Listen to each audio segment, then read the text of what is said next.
আর গতকাল এসে উনি কি বলে, উনি তো একটু আবোল তাবোল বকেন, সবাই জানে। হ্যাঁ, ওই মিঠুন চক্রবর্তী উনি ভুলভাল বকেন। উনি মনে করেন বাস্তবের মাটিটাও বোধহয় ওই চলচ্চিত্রে ওই সেলুলয়েডের পর্দার মতো। ওই ডায়লগ দিলে সব বোধহয় পর্দায় যেমন ডায়লগ দেওয়া যায়, মাটিতে দাঁড়িয়েও সে সব এরকম ডায়লগ দেওয়া যায়। তো বাস্তব বোধহীন জ্ঞানহীন যদি কথা বলে, তার কথার কি আর উত্তর দেবো বলুন?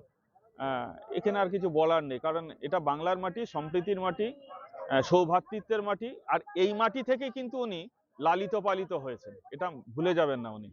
আবার এই মাটির মানুষই কিন্তু ওনাকে সুপারস্টার বানিয়েছেন।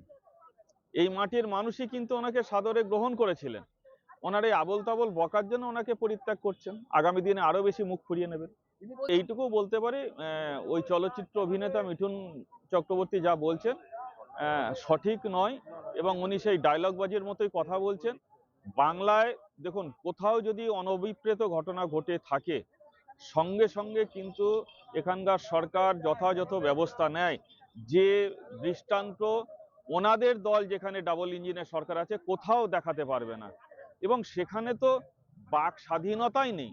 আর এখানে বিচ্ছিন্নভাবে ব্যক্তিগতভাবে কোথাও যদি, এবং এটা যদি সামান্যতম কোথাও ত্রুটি বিচ্যুতি হয়ে থাকে, সেটাও কিন্তু সরকার যৎতৎক্ষণাৎ স্টেপ নেয়। এটাই বাংলা।